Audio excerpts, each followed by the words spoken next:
Hello and welcome, fellow motorsports fans. It's been a difficult weekend for the motorsports world instead of the fantastic celebration of the sport it should have been. I will talk about the 24 Hours of Spa, the F1 round at the Red Bull Ring, as well as the IndyCar weekend at Mid-Ohio.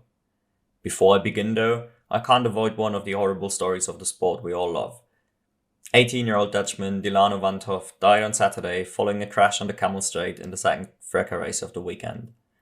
There will be a time to talk about the race directors and other factors in the incident, but this time is certainly not now. As a result, I will not reference the FRECA races or other support categories for the Spa weekend, as none of it has any relevance compared to this tragic loss. Unfortunately, the motorsports world could not just stop turning, so that being said, let me still try to give you a rundown of the big races of the week, even if it all feels a bit meaningless in contrast.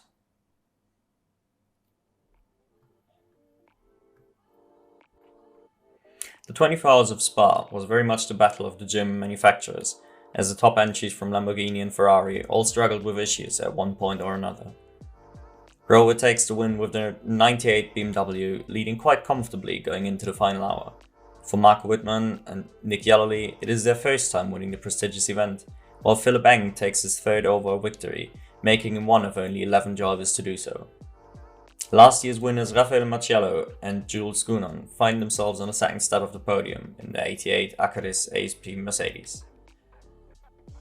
While the driver pairing does sound like a cheat code, the addition of Boguslavski combined with the general lack of raw pace for the AMG means this unfortunately still wasn't quite enough. Number 17 Scherer Audi completes the podium after Niki Thiem did a fantastic job to defend the podium position against Kevin Estre in those closing stages of the race. The Kevin Estre, Julian Andlauer and Lorenz Vanthoor driven Manthey Porsche number 29 finished just outside the podium spots, but crucially around 30 seconds ahead of the next best Porsche, ranked number 96. The trio of Lauren Heinrich, Thomas Preining and Dennis Olsen still had a great race and certainly challenged the 92 on more than one occasion. Many of the other heavy hitters had to retire over the course of the race, including the 63 Iron Lynx Lamborghini following a brake issue and the 32 WRT Beamer after getting tagged and wrecked by the second rower car number 998, at the time driven by Neil Verhagen. The race obviously has a lot of implications in the GT World Challenge Europe Endurance Cup as well, with the Rowe 98 keeping the lead with the second win of the season. Due to the points given at the 6 and 12 hour mark, the 88 AMG actually gained a few more points though, closing the gap ever so slightly. Both cars are way clear of the 998 row in P3. The action obviously wasn't limited to the overall victory though. The gold category saw Optima Motorsports number 5 take the win in the McLaren 720S Evo, following a fantastic grid position as a result of the messy rain quali and an otherwise great performance by Sam DeHaan, Charlie Fagg, Dean MacDonald and Tom Gamble. Charlie Fagg in particular had a fantastic opening stint, as did all the McLarens really. Come to Audi 21, who had won the two races so far, started way down in P32 and struggled to make meaningful progress for quite a while. They still ended up completing the podium behind WRT30 in P21 overall. The 85 Grasser Lamborghini did indeed bring home the silver win, driven by Glenn Van Berlo, Benjamin Heitz and Clemens Schmidt. Come to Audi number 12 was competing for the win throughout a lot of the race, but eventually had to settle for P2. Both cars finished 5 laps ahead of the third in class, Saint-Lock Audi number 26. Bronze was an even more chaotic class than usual, aided by the rather unusual qualifying results, which saw the Matteo Caroli driven number 20 Huber Motorsports Porsche take overall pole. The crew did manage to convert this into class victory from P13 overall, out of number 911 Pure Racing Porsche and the Garage 59 operated Sky Tempesta Racing McLaren number 93. Garage 59 number 188 looked like the real breakout star among the bronze entries, as Enrique Chavez had an absolutely fantastic opening stint, completely charging his way through the field, including a train of pro BMWs. Contact unfortunately set them back and took them way out of class contention. Pro-Am winner Sun Energy 1 number 75 AMG has to be the feel-good story of the race. Team owner Kenny Abel had a big crash leading up to the race, forcing him to sit out the race while the team had to find both a replacement car and driver. the crew around Nicky Katzberg and Chas Mostert still managed to take home class victory despite a pit lane start, which also means Nicky Katzberg has now won all 3 24-hour races he has attended this year. Le Mans, Nürburgring and Spa in 1 year is truly mad, and in classic Katzberg fashion in 3 different cars as well.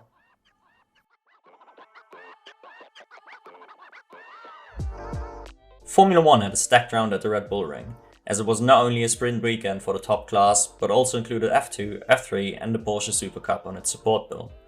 To nobody's surprise, F1 stayed rather predictable at the sharp end as Max Verstappen continues dominating the field, scoring maximum available points to extend his championship lead to almost 100.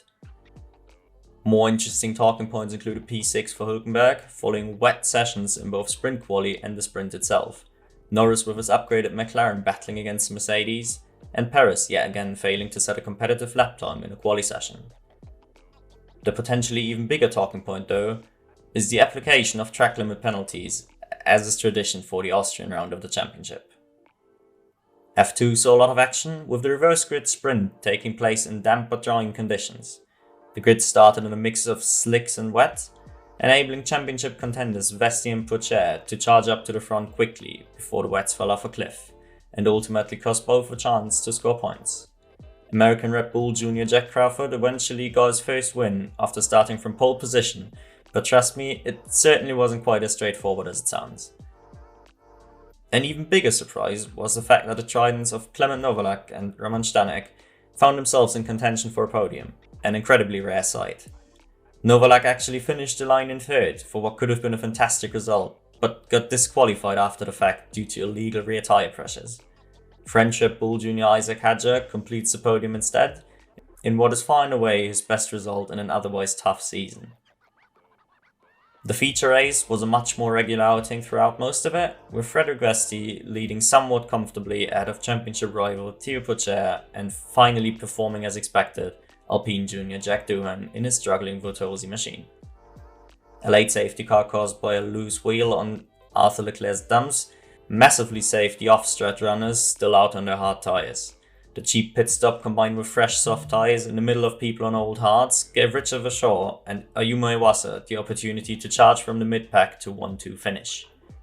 It is the perfect redemption arc for Dutchman Verschoor, as he had taken the victory on track last year as well, before being disqualified for an inadequate amount of fuel left for post-race scrutineering. Regarding the championship, leader Vesti could slightly increase his gap to Pocher, while Iwasa could close the gap thanks to the podium in the feature. Ollie Behrman had a solid weekend, but certainly wasn't blowing anyone out of the water, and the points do reflect that, as he's still 20 points away from the lead trio. Gabriel Bortoleto continues building his championship lead over in F3, although he did miss out on potentially crucial points in the wet reverse grid sprint on Saturday. Prema driver Zach O'Sullivan finally secures his first feature race win after a really intense battle with teammate Dino Beganovic and Paul Aron, as well as Bortoleto, Saucy and Colette in what was a classic carnage and hard racing F3 feature. The amount of retirements combined with a solid drive actually allowed Sophia Flörsch to cross the line in P9 for what should have been her first ever points in the series, but she got disqualified later as the car was found breaching technical regulations. Van Amersfoort racer Kai Colette found himself completing the podium in both sprint and feature, but due to the terrible state of his season so far, still finds himself outside of the overall top 10. Promising Italian high-tech driver Gabriele Mini was battling for the win in the sprint and did manage to secure P2, but unfortunately took himself out of the race on lap 1 in the feature. The 18-year-old Alpine junior clearly has the pace to fight with the very best of the series, but needs to learn the racecraft required to score consistently if he wants to mount a championship challenge in the future. Spaniard Pepe Marti continues to score pretty reliably, although a lockup would have cost him points in the feature if not for Flörsch's disqualification. The second round of the Porsche Supercup delivered just what you'd expect on a track like the Red Bull Ring. Fantastic racing with a hint of carnage. Bastian Boos, Larry Tenforde and Harry King continue occupying the podium, although in a slightly altered order, with Boos taking the win for Lechner Racing this time around.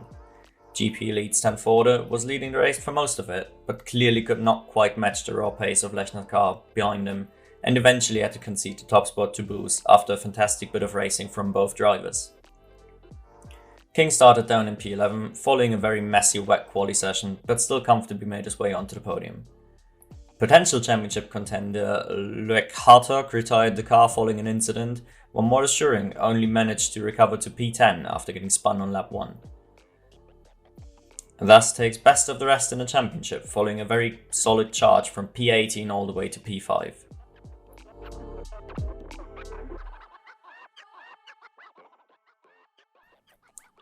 Over in the US, the IndyCar series and its feeder categories had a very big weekend at Mid-Ohio, which saw Alex Palou take yet another victory for Chip Ganassi in what is quickly becoming the most dominant streak in recent memory.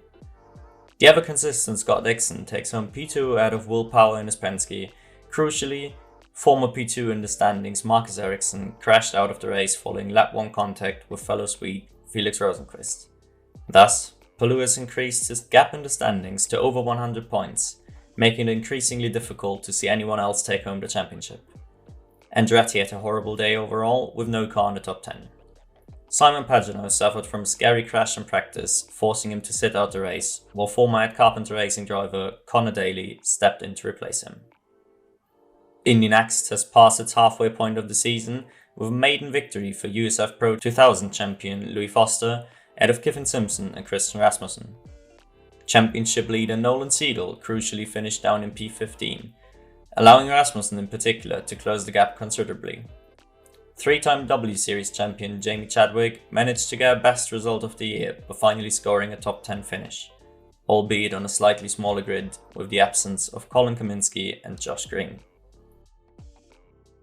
USF Pro 2000 sees scholarship winner Michael Dilano take his second victory of the year, although he still has not recovered points-wise from the rough opening weekends. Championship leader Miles Rao won race 2 ahead of closest rival Kiko Porto, increasing his lead in the championship to over 60 points. USF 2000 had a triple-header weekend with 3 different winners. Evagoras Papasavas finally got his maiden victory in race 1, while Mac Clark took the win in race 2. Championship leader Simon Sykes got the win in race 3, but P17 in the second race cost him crucial points. Fortunately, nearest rival Lockie Hughes had a weekend to forget with 2 DNFs, so Sykes still leads by 40 points, but this could still very much turn into a close championship battle with another 5 races to go. My driver of the week this time around is Portuguese driver Enrique Chaves, for his incredible opening stint in the 24 Hour of Spa. Charging his way past a fleet of factory-backed BMWs like he's barely part of the same class. Luck may not have been on their side, resulting in a pretty forgettable end result, but man, was that stint alone worth it for the squad. Next week's racing includes the 6 hours of Monza over in WEC, another full support Bill F1 weekend in Silverstone, and the DTM weekend at Germany's only street track, the Nürburgring. I'm looking forward to telling you all about it next week.